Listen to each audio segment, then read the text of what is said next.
Hey everybody, welcome back to another FUTRtech video update. We took a little bit of a break over the last couple of weeks because, let's face it, there was a whole lot of other crazy stuff going on that people were watching. I know that so many sports lovers out there have been struggling through the pandemic with little to no entertainment. Now, being a bit of a geek, I've always liked sports that combine precision, endurance, mental fortitude, and engineering. And that's why my personal favorite sport is Olympic-style archery, where even fat old men can compete in an Olympic sport. This is what my sport looks like, and there is a ton of engineering in this. But I'm not here to talk to you about Olympic-style recurve archery. I'm here to talk to you about something else.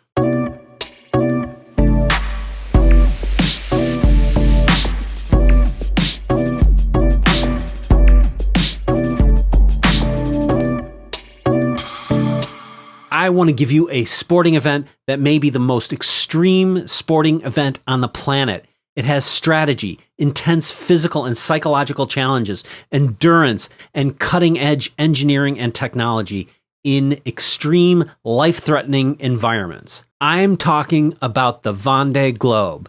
This race is like if Mount Everest was 24,000 miles high and there was a marathon to climb it. For those of you who are not big fans of sailing, let me tell you about this race.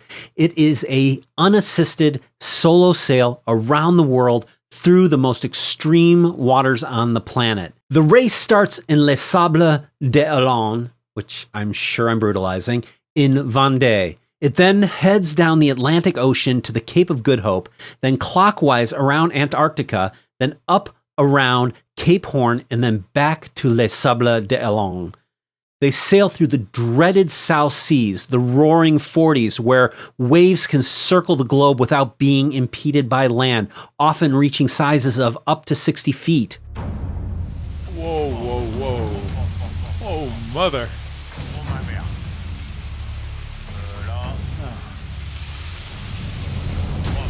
It's hammering 47 knots. With hail on top of that. Come on, my friend.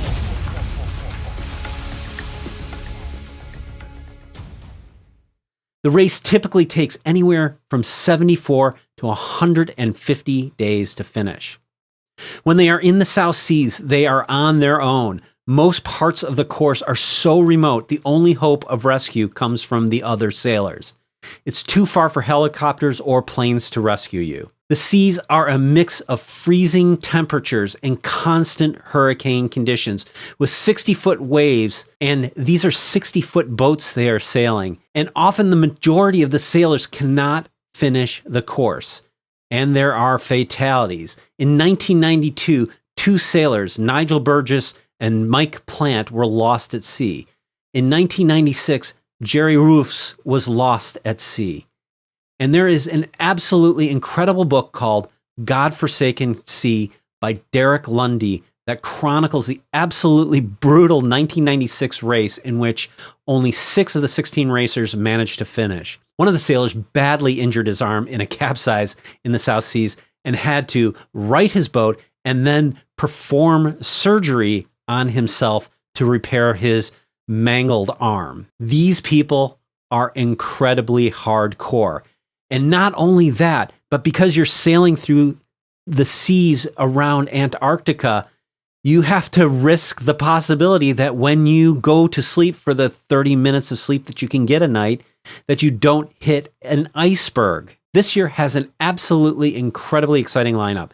It features 6 women racers and some new sailors and veteran Vendée Globe racers. Some of the sailors that I am really excited to watch are French sailor Jean Lecam, who sails in the boat Yes We Can, a 61-year-old who is racing in his 5th Vendée Globe and is the most experienced sailor in the fleet. And then there's British sailor Sam Davies, who is sailing in her 3rd Vendée Globe against her partner Romain Attanasio. But my personal favorite is British sailor Alex Thompson in the incredible Hugo Boss boat.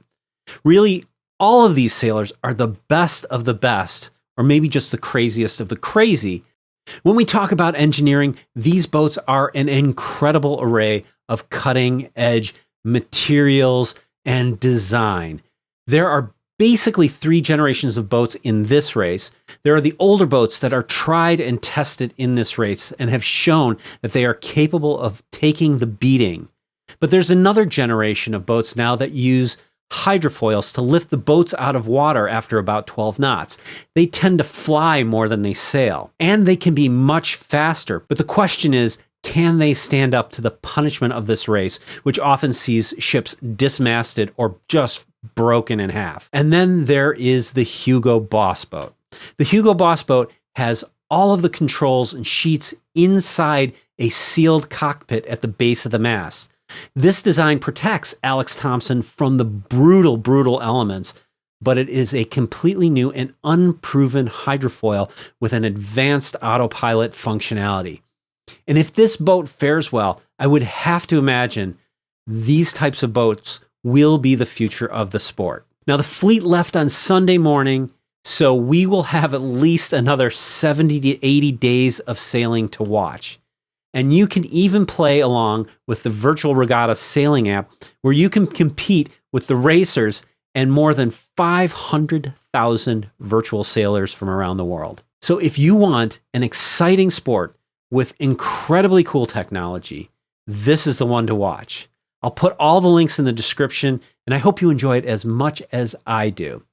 And then when this race is over, we're going to have an absolutely technology-filled America's Cup that I am super excited to watch. And maybe I'll do a video on the technology that's in some of those boats, because they are radically different. So thanks for watching. If you like what you saw, please click the like, hit that subscribe button. That helps a ton. And if you want to get notifications when I post new content, hit that bell icon, and I will see you in the next video.